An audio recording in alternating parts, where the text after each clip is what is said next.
Hello and welcome to the commentary box. I am Sam Turner, and of course we are joined by Jake Griffiths. How are you? We are. How are you? Good, thanks. Good. How was university life? It's good. It's going well. Lots of tests, but they've gone all right recently. Obviously, making time for the most important thing in my life, commentary box. Good. It's all good here as well. Down in Cornwall at the moment. I think we're going to get a storm soon later though, which is not going to be great. Yeah, that's the problem with living in Cornwall. It's raining every day at some point, basically. But today we're going to be talking a bit about the Premier League, of course, as always. Talk a bit about the fixtures and about the news that's going on around in the Premier League, and we'll also be flying off to South America, or technically not really, as you'll find out later. Talk a bit about the Copa Libertadores final. But with no further ado, we are going to be talking about Southampton and Mark Hughes. Now, I believe that we've actually discussed Mark Hughes in one of our first podcasts after he was sacked by Stoke. So I think we've gone full circle here now, because of course Mark Hughes has now been sacked by Southampton, and he has been replaced by the ex-Leipzig manager Hasenhüttl, I think. Better pronunciation than I would do. Ralph Hasenhüttl. We'll stick with that. That's the one. So, I mean, I think I saw this one coming, because Southampton have been poor this season. They've been poor in the last few years, kind of not being able to score many goals at home and just score in general. And then when Mark Hughes came in, of course, he did keep them up. But this season, he's kind of continued the poor form around the club. But I just want to know your opinions, really, on kind of whether Mark Hughes was the bad person in Southampton making them bad, or it was something maybe internal in the club that is making them be bad, and Mark Hughes is just a kind of a scapegoat. Yeah, I think with Mark Hughes, he's not a bad manager by any means. Like, we can just look at his sort of career of City and Stoke, and like the keeping teams at a half decent level very consistently, especially with Stoke. That's probably what he's mostly known for. But I don't know. I feel there's a little bit of a mix. Like, Southampton, they're a team who've got like fairly good players. They've had a similar squad sort of now for the last couple of years. I don't think they do sign players, but it's never a huge big name. Like, they're all they're very financially wise, especially in terms of like building up a player and then selling them on. Like, we can just look back to sort of like Bale or Walcott and players like that who they train up, make to the best of their ability, and then sell on for a profit, which is obviously fine. I think with the issue with them this season, I think it's been a little bit of a mix. I know Mark Hughes has had quite a poor record at Southampton so far this season, and they've not done. I think they've only won one game, which is the lowest in the whole of the Premier League, getting 6 draws, which you can look at that, and you look at teams around them in the league, and I think they've got the most draws in the league actually, and they're definitely up there in terms of, like, they're doing all right. They've only lost 8 games. Like, I'm looking at the league now, and Newcastle, who are 14th, they've also lost 8, but everyone around. So Palace, Cardiff, Huddersfield, Burnley and Fulham have all lost either 9 or 10 games. So like, they haven't lost quite as many of the teams around, but it seems they're not really taking the chances. Like, we look at their striking options, who they got. They've got Charlie Austin and Danny Ings up front. So it's not an awful sort of quality. Like, then those 2 strikers are all right. Obviously, Danny Ings doing very well at Burnley, went to Liverpool, didn't really make it, and now gone to Southampton to get a chance, and he's doing okay. I know Charlie Austin got a goal against Tottenham the other day. Like, their squad isn't too bad. They've got quite good players like Cedric. Obviously won the what do you call it? God, against France when. Oh, the Euros. Yeah, of course. God, I don't know why they didn't get away. He won the Euros with them. Alex McCarthy doing quite well in goal. He's getting a call up for England now, and playing sort of in friendly competitions and things like that. So I think players-wise, it's not like Nathan Redmond as well, who's always been sort of up there. sort of those. I think still playing for like other England under 21s or around that level anyway. So like there are players who are quite good in their squad, and I think when Mark Hughes got signed for them, it just seemed a bit odd. I think, Sam. I think it was just a bit. It didn't Yeah. quite make sense in my book because like you would expect them to sign sort of the stereotypical Sam Allardyce type or someone who's got experience of keeping teams up and things like that. But he's mainly had work to do, sort of the upper parts of the table, and you can see when he wasn't doing very well and started to drop a bit down the league, he got sacked because that's not where he's used to and that's not where the club was used to. So when he did get signed originally for the Saints, I did think it was a bit of an odd signing. But I think from when he got signed, it looked a little bit positive at the beginning, but I never thought it would last too long because it just seemed like he wasn't quite suited to that. To be honest, I don't know the players that he's brought in and the way that he would sort of like be looking to adapt the squad to make it sort of his own or improvements. But I think I think to sort of like summarise it, I think we saw it sort of coming. I don't think it was the strongest signing from Saints in the first place. I think just to touch on the timing, I know we spoke a little bit before we went on air to talk about it, but getting sacked after drawing to Man United is a very odd thing to hear. And like you wouldn't expect that to be, oh, we just drew to Man United, and everyone's like, oh, that's not bad, good result, guys, and then they get sacked the morning after. So it was definitely strange. But I think we sort of maybe hit the nail on the head earlier when we were saying about there probably was something going on within the club, maybe a meeting on Sunday, which was already discussing his future, so the game was almost irrelevant, or they didn't want to get rid of the manager right before a game, the lead up to the weekend, because the preparation had already been taking place, didn't want to change it around. So I can sort of see that potentially what happened, but it does seem a bit strange in the timings. But I think that you were sort of agreeing with me earlier about saying that it was never really going to work in a way. Exactly. I think you've touched on a few points that I was thinking about making.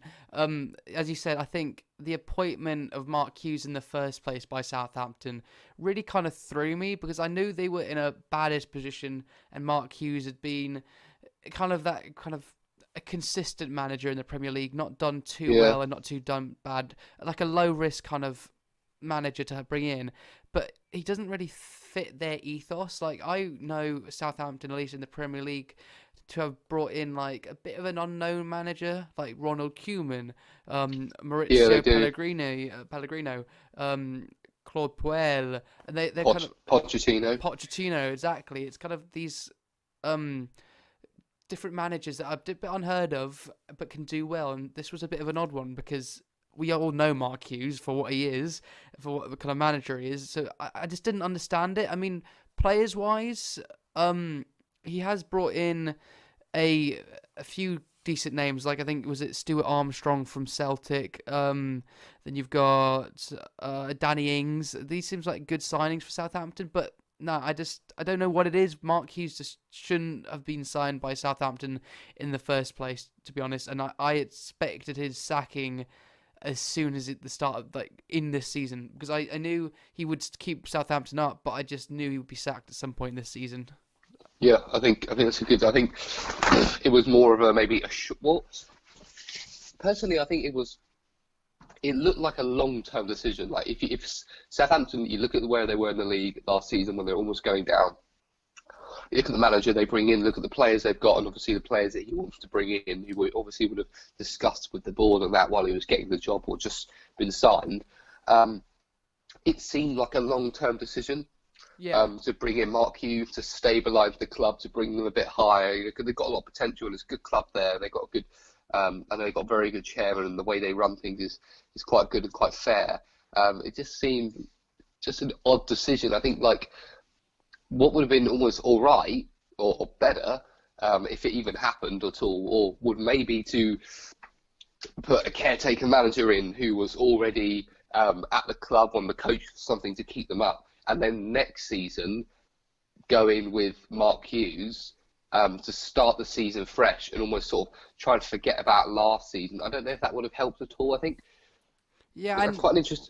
Sorry, that's quite an interesting point there actually. Would it have been more beneficial to Southampton to let a caretaker manager, let's say they do stay up, to let a caretaker manager or coach go in, take over from the rest of the season, keep them up, and then as soon as that last day of the season or something, they sign Mark Hughes, he brings in some players, works over the summer, and almost it's just a positive fresh start, rather than sort of struggling a bit, not doing great, and then he tries to improve it a bit. Do you think that would have made any difference? I really do see a kind of point there. I'm not sure about the point about caretakers, managers taking over. I mean, they do have a good effect. Like we saw with West Brom caretaker manager now Moore. Is it something Moore? I can't remember his first name. Darren Moore.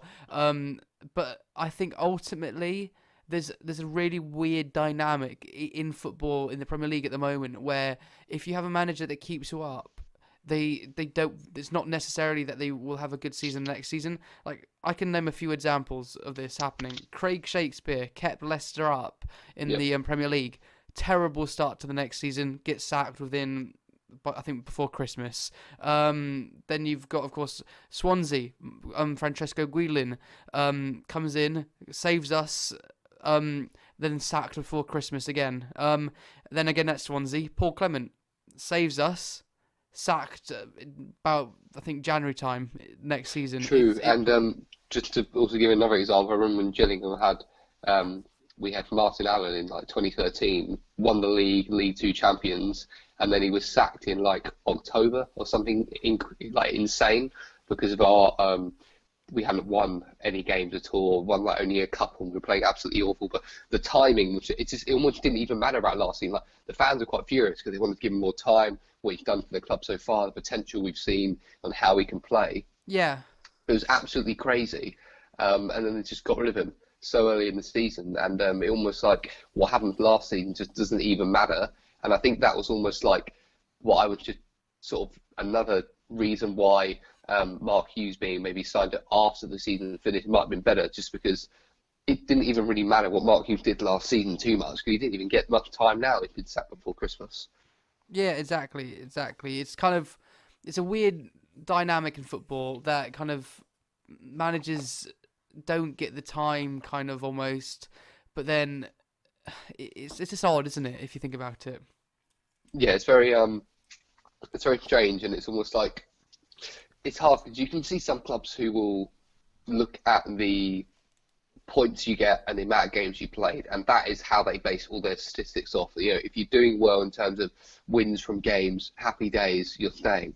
But as soon as things start to go bad, it's almost they look at the manager a bit, and sometimes they don't even think about too much of what they've done, and it's more just what's happening right now which matters. Which I can see like benefits and negatives of doing both. Like I can understand the reasoning for doing both, and why different clubs do different approaches. But I think just to sort of maybe sum up or conclude this little topic that we're on, I think we both thought, and I think a lot of people thought, that Mark Hughes going to Southampton at the end of the season was more of a long-term investment and someone they would want to have in the long run, but didn't quite work out. And I think the position they were in to sign him at that point didn't quite add up, and I think we could see why that sort of didn't end as well as they wanted it to.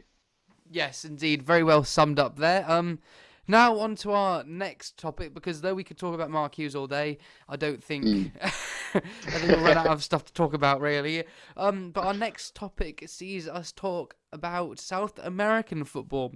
So, of course, you've probably heard in the news the last few weeks about the Copa Libertadores final being postponed and postponed again. And that game, of course, is between Boca Juniors and River Plate, some of the two biggest clubs in Argentina, and of course who have the rivalry of the Super Clasico in Buenos Aires. Well, of course, this is the first time these two clubs have met in the kind of the Champions League equivalent in South America, and due to kind of very passionate fans and a bit of violence as well, the games have been postponed twice now. And it's meant that the Copa Libertadores final will now be played outside of South America, and it will actually be played at the Bernabeu in Madrid, Spain. Crazy. And I'm just thinking, is this like almost the globalization of football?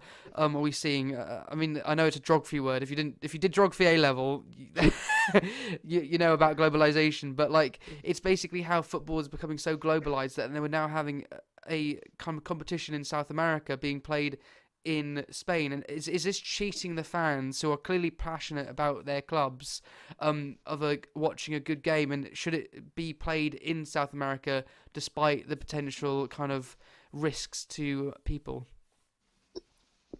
I think from a fan's perspective, it's completely unfair. I think no one is gonna, apart from the ones who like either afford or are very huge fans of those teams, which I can imagine most of them are going to be able to go over to Madrid to watch the game. So I think from a fan perspective, they're just going to see disappointment, unfair, especially the ones who are not involved in any of the violence and things like that. I personally just find it a bit odd. I don't recall any time this has ever really happened in football, especially to move it just to a different continent as well. Like, it just seems crazy. It's not even just like to a different town or different country. So it does seem very odd, and they want the fans to. I think it would have been great to see, and obviously the police and things like that have looked over it and seen this not being possible. But it would have been great to see the game being played where it should have been played between the two teams, just on a later date, maybe at a time which is more awkward for fans and things like that. So obviously we're used to like a Saturday, 3 o'clock, just something maybe a slightly earlier in the day, in terms of like drinking, or even potentially midweek, but I don't know if that would be much more possible. But just to see sort of that happen, and then for like the police just to be enforcing on different areas and making sure that nothing happens, I think that would have been the ideal scenario. But obviously it's not happened. I think it's very strange. I think it's hard to sort of talk about because it's never really happened before, and it's very different to sort of compare and see if it's worked in the past and things like that, if it was fair, conclusions of the game, etc. So it's very odd. I think also for the players, it's a bit strange. They're going to want their fans there to rally them up in this huge game. And it just, personally, it just seems a bit too much, but I can understand why they've done it, because obviously safety is the number one concern. And if the police are seeing it as too much to handle, then I can understand why they've done it. I don't know. What do you think? You kind of touched on a bit about how like what the players think, and before I kind of give my opinion, I just wanted I think I found an article by the BBC on Tevez, who plays for Boca Juniors at the moment, and he's basically said that they took away our dream of playing the final in our country, and I think he's kind of summed it up there. Like, this is a massive match, passionate fans, really wanting to see this kind of probably peak of football in South America at the moment being played in Argentina, because it's going to be one of the biggest games probably in the world and this year, and it's now being taken away from these fans who perhaps had tickets and now can't afford to go, and it's not fair almost on these fans. And my personal opinion is, yeah, there's got to be safety, and if it has to be played in the Bernabeu because of safety, okay, but there must be another way. Maybe if you move it into like neighboring Chile, or I don't know, have it in maybe even just North America, that's even a bit closer. It's just, you know, maybe they could have worked something else out. I mean, obviously I don't know the main story and you don't know the main story, but from the outside at least, it looks like they maybe could have worked something a bit better here to at least have some access for fans to the game. But I think you were saying about you hadn't kind of seen this before, but of course we're seeing in like the La Liga, there's debates between La Liga and the Spanish Federation to see if they can play a match in basically abroad, if that makes any sense. So, I've seen, and like we've seen that with the NFL and things like that. Yeah, exactly. It's a bit odd that. I meant it more of like we've not seen a forced decision because of safety and violence and things like that. But I understand what you mean. Like it is becoming a bit more normal, even though it is odd. I know the NFL, because their clubs are more franchises rather than teams, things like that. So they are expanding. I know that certain teams do play their games at Wembley Stadium. Obviously, we saw the pitch a little bit ruined for a couple of Tottenham games throughout the league. But it does seem a bit like was it that bad? And was there no actual other option that seemed a little bit more sensible? Maybe another state. Is the stadium they were going to play at, was that the national stadium in Argentina? Well, I think You know. I think it's a two-legged affair, so I guess it would be.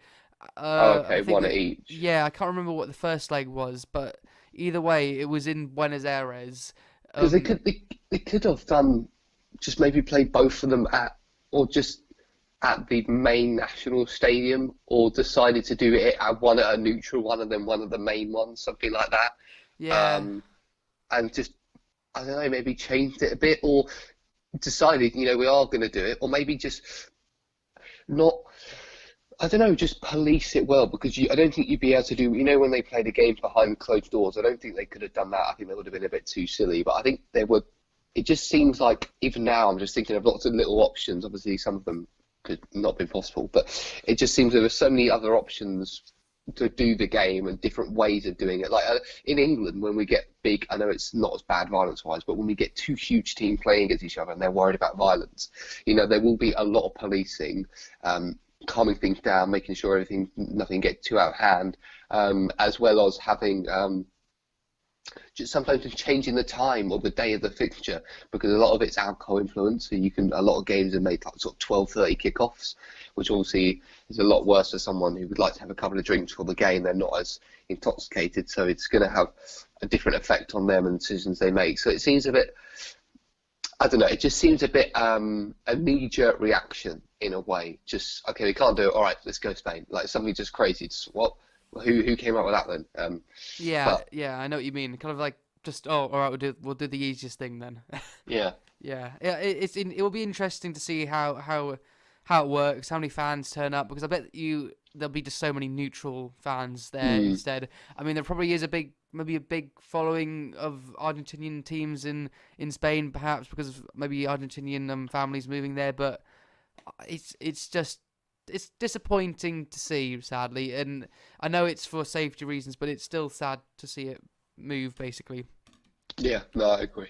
Oh yeah, I hope you've enjoyed our little trip to South America as such. We haven't. I don't think we've actually ever talked about South American football before on the podcast. I think we've touched on a bit of North American football, but that's about it, really, isn't it? Yeah. Anyways, we're going to talk a bit more about the Premier League now. So for your Premier League lovers, don't worry, we're back on track for you. But of course, we've had 2 rounds of fixtures since we last talked, because we of course had the weekend fixtures, and we also had some cheeky midweek fixtures this time round. So Jake, I just want to pass it over to you to talk a bit about what's been going on so far in the Premier League. Sure. Well, I thought I'd just start by talking about the table. I know there's been a couple of changes around the league, especially if we're looking down the bottom into the relegation zone. So obviously Fulham still remaining in the bottom 2, but Huddersfield and Cardiff, since we last spoke, have got out of the relegation zone, with Southampton and Burnley dropping in. Obviously Mark Hughes being sacked in terms of that. Burnley, I think, just a little point here, is very almost surprising. Like, no one would have thought Burnley would be in the relegation zone this season at all. I don't think anyone would even consider them as one of the people who are going to be probably in contention of going down. Being all on 9 points, all those bottom 3 that I mentioned, quite a worrying thing for Sean Dyche at the moment. I think maybe just a little bit of pressure mounting up on him. Not too much, because obviously we know how loyal the board and the fans and the players are all towards him, and making sure that everything is sort of respected and done within time, giving the manager the time he needs to do well and turn things about. Obviously signed a couple of people like Joe Hart, who's actually been playing very well lately, making quite a few good saves. So then we just sort of look out just for the relegation zone. So we've got Huddersfield and Cardiff, we've talked about recently. Cardiff, big news for them, getting a draw in the FA Cup against Gillingham. Away from home. Yes. I'm hoping they're focusing on the league and might play a weaker team, but we will see about that one. Then we look around. Obviously, we've got Palace. Was it Palace that drew to Manchester United, or were close? Or Palace had a good result lately? I can't quite remember. I shall have a look. Sure. And then other teams around. Brighton having a very good start to this season. I think they've done I think Chris Hughton's done quite a very, very good job with them. I think when they came up the first season, I think people thought, they're going straight back down. You look at the squad they got, the players they got. There was no one really there of sort of top level. They haven't really got that many big names. Obviously, they've got Murray and they've got Matty Ryan and Dunk, players like that. But now they've got capped England player, isn't he now, Dunk? True. He has got a couple of caps under his belt.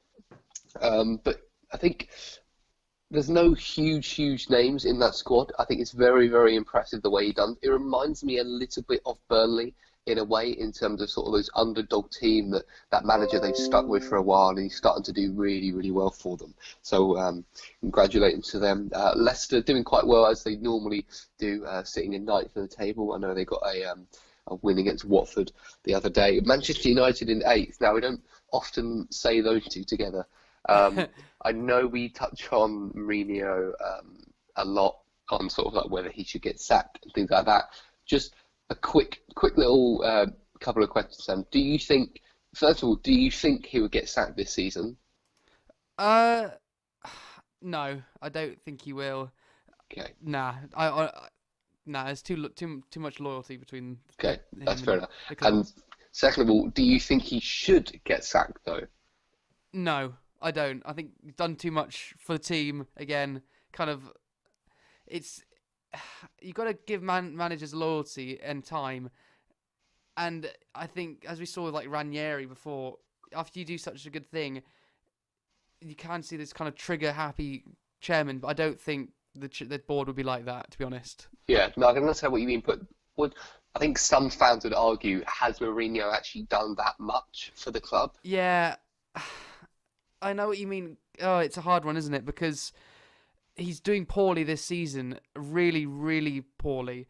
But then again, how long are you going to give him? And I know I said he's probably not going to get sacked this year, but I think he's got this season and next season, and after next season he'll be gone if he hasn't won another. I think if he doesn't win the Premier League next season, and he's still in charge by next season, that is, I think he'll be sacked. To be honest. Yeah, no, I can see that happening. Just to move on, we can look in seventh, and we see the mighty AFC Bournemouth. And I think, just to congratulate Eddie Howe, I know he gets a little bit of praise, but I don't think he gets as much as maybe he deserves, because the job he's done with Bournemouth, taking them up league by league, doing incredibly well.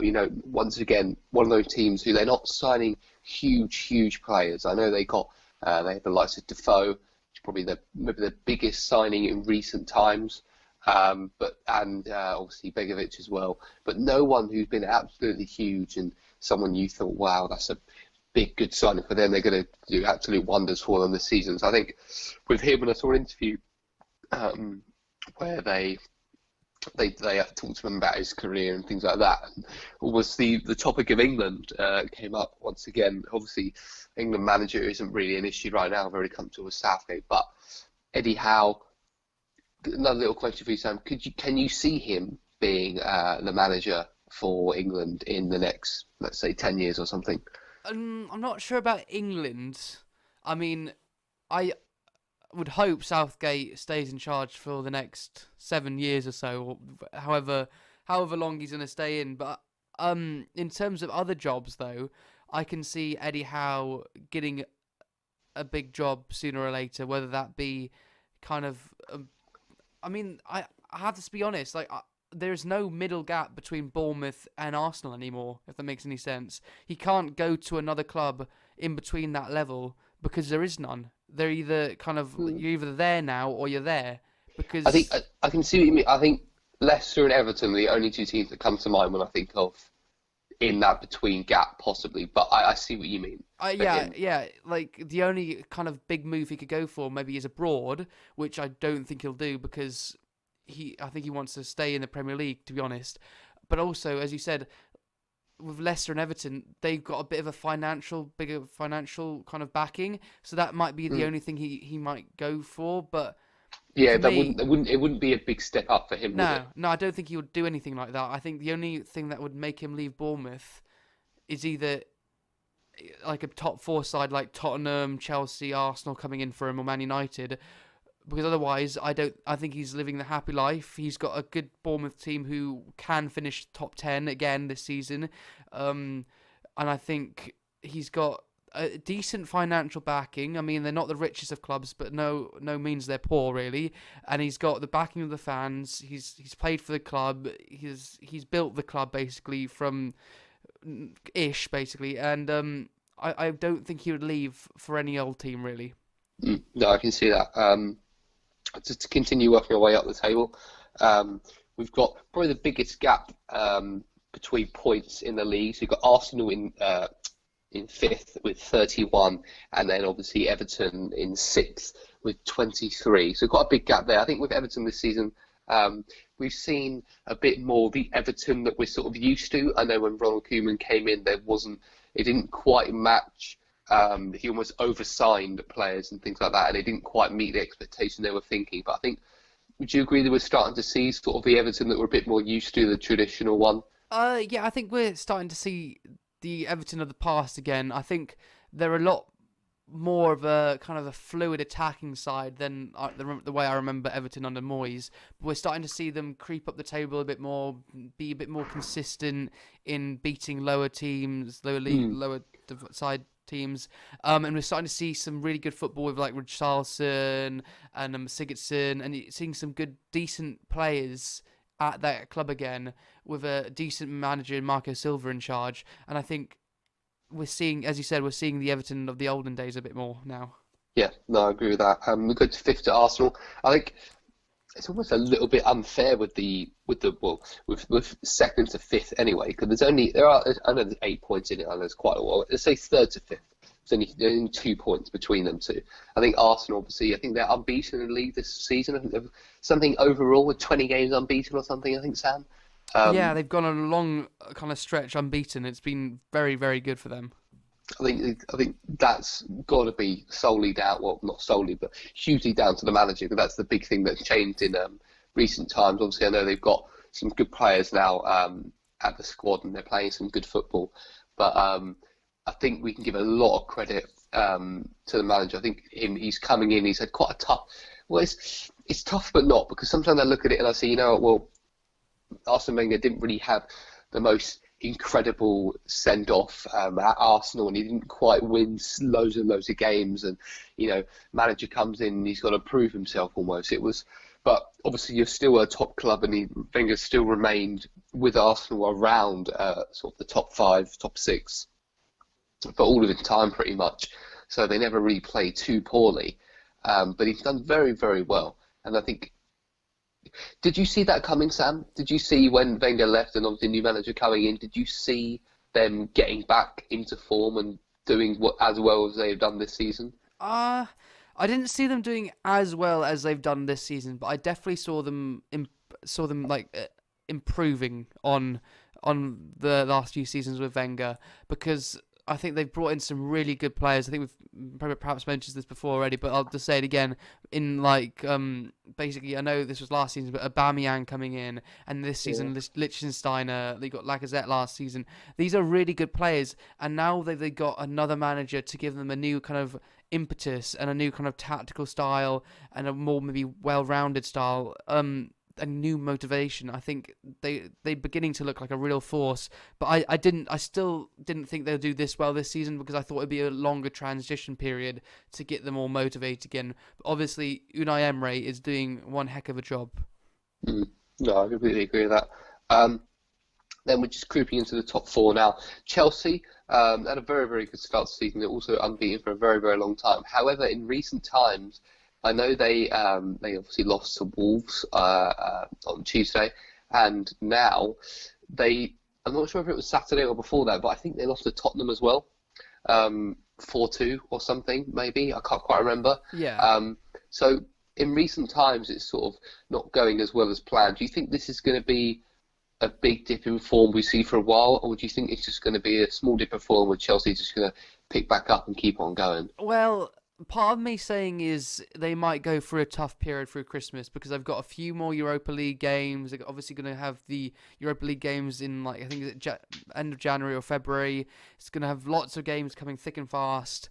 So the poor form might continue. But then again, so it is Sarri's first season in the Premier League, and you do expect a few blips. So I don't know if these are just blips or it kind of just, as you said, maybe going to be going on in the future.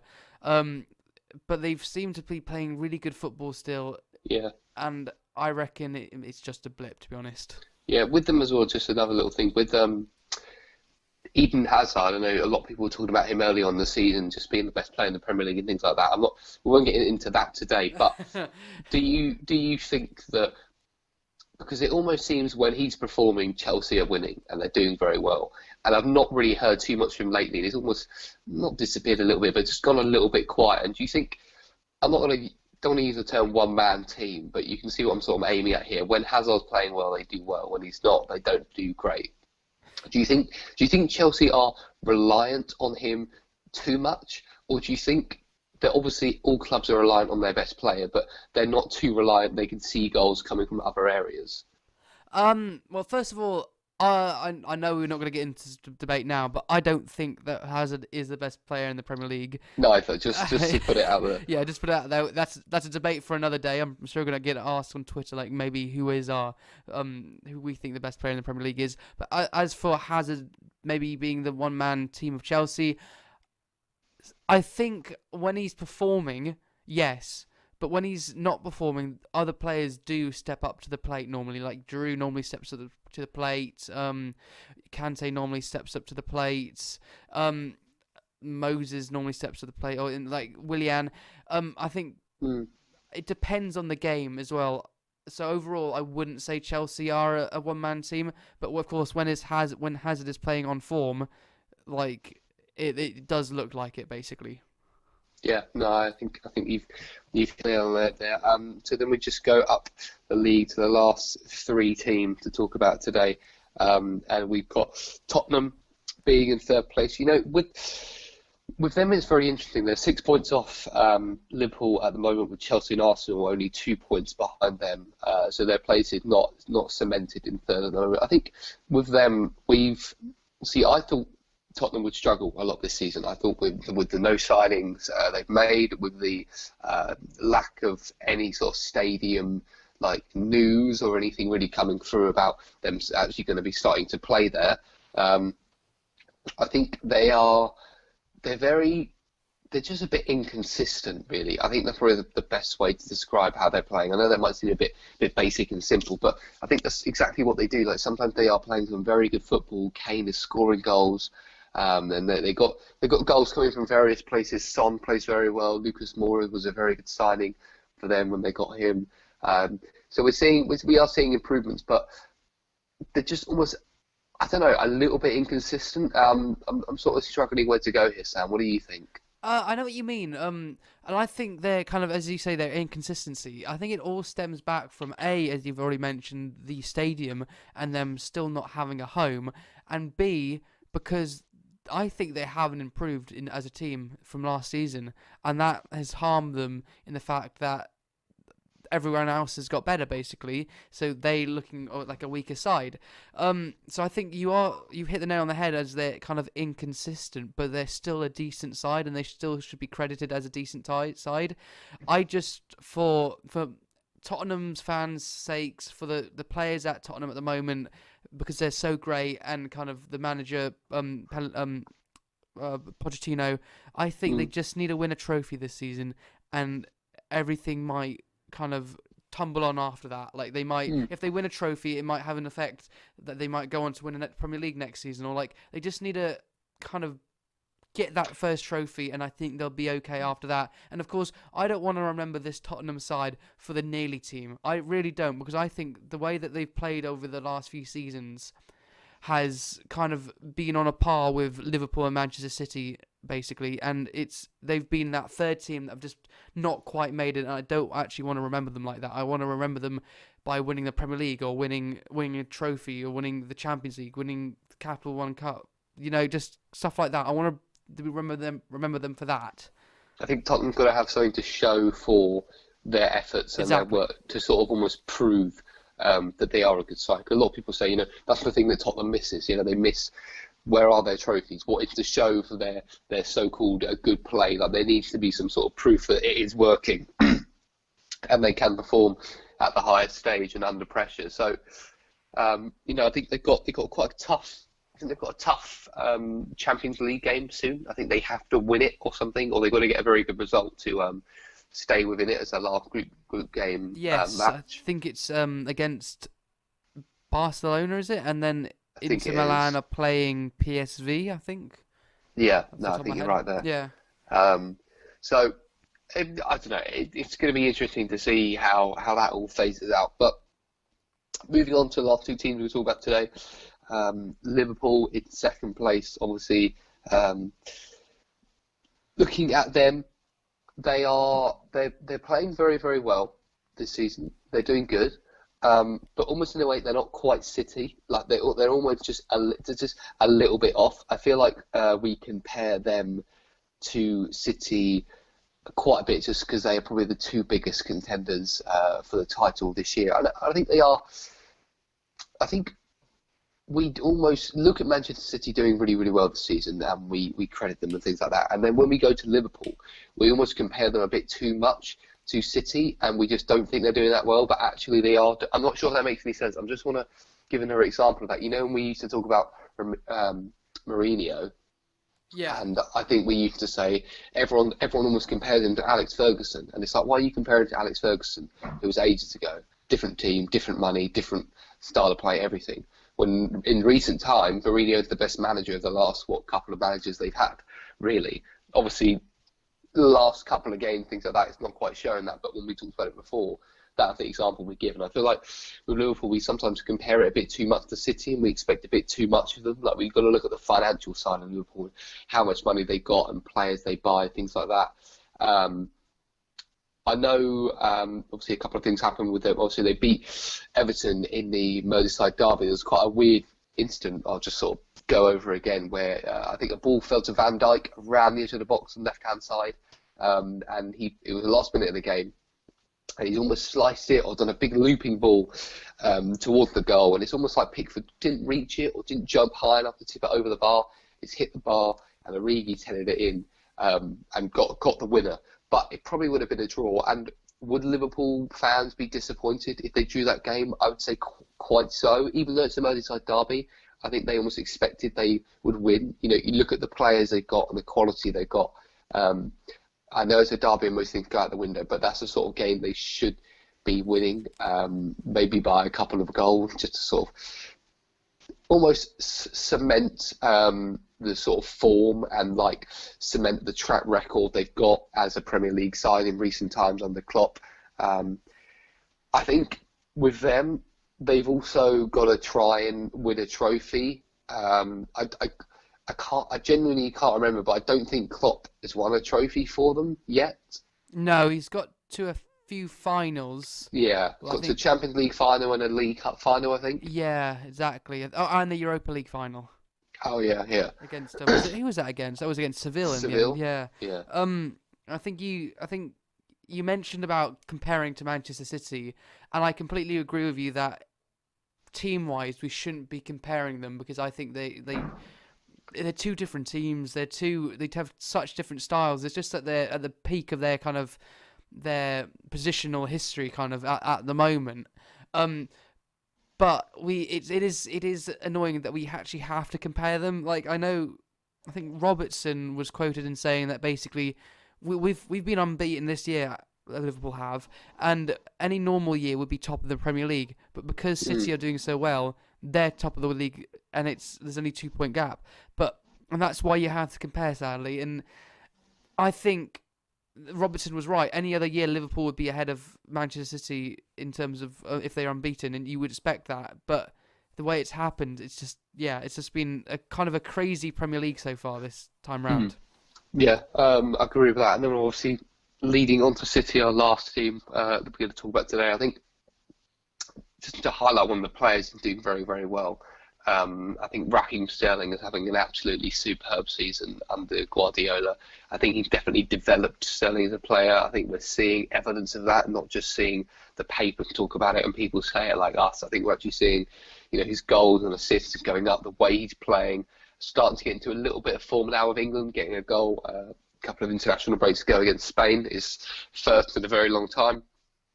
And I think City are just an incredible side this season. I think the philosophy they've got under Guardiola is very, very good. I think they're all very structured. They all know what they're doing. There seems quite a good, nice chemistry and balance between all the players. A bit of banter here and there as well. I think everything is just going very, very well for them, and I can see them winning the league. Not exactly comfortably, but I think they will do it. I think they will remain top for the whole entire time. I could even see them going unbeaten. To be honest, I can see that happening. I can't really see them doing too poorly. I know they've won 13, drawn 2, so it's a very good record out of the 15 games they've played. Now, their goal difference is incredible compared to all the other teams, being plus 38, with the next highest being Liverpool plus 24. And just to show that difference between, when we say about Liverpool would win the league any other season, after Liverpool being on 24, the next highest is plus 18. So it's it's quite a big difference in terms of sort of goals for and against, and we can see that increase throughout the rest of the season. So I think we're gonna definitely see City win the league. Would you disagree with that point first about City winning the league, Sam? Oh, I want to say yes. I do disagree. I think Liverpool can win the league if I think the crucial games would be Liverpool, Man City. Obviously,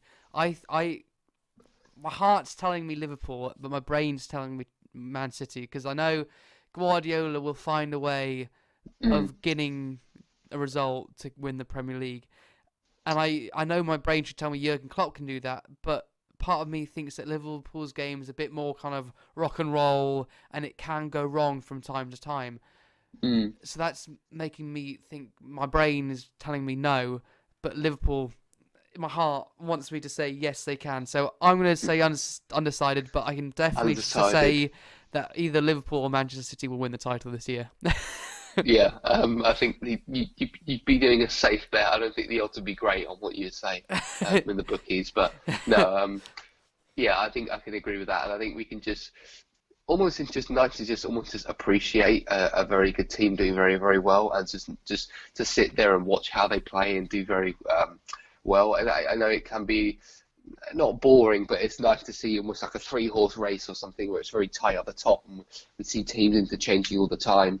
But we are seeing a very, very good team. I think they might even break a couple of records this year as well. Ooh, yeah. Big shout from me if they do. But yeah, no, I think they've done well. I think it almost sums up the podcast and the sections of the roundup. Yeah, exactly. I think that's been a good podcast. We've kind of mentioned all the Premier League news. We've also rounded up about the Premier League, which has been good as well, because we've been on and off with the podcast the last few weeks, but we've been consistent. I think the last 3 weeks has been good, but it's been nice to kind of give an overall view of the Premier League so far. And of course, we took a little trip to South America, which was nice. But yeah, it's getting to that time where I think we shall call it a podcast there and finish it there. I hope you've enjoyed. Me and Jake certainly have. I think I'm gonna go have a nap because I think I was a bit late last night at a Christmas kind of geography society thing. So I think I might just nip for a quick nap before I get this edited for tonight. Jake, what are you gonna be up to, do you think? I think I'm just gonna relax as well. Had an early start in uni tonight, so it was early one at 9 a.m. We don't enjoy those ones. Nah. So I might be doing the same. Yeah. What a uni life, eh? Anyways, hope you enjoyed. Enjoy your footballing weekend. It's a goodbye from me. Goodbye from me as well. See ya.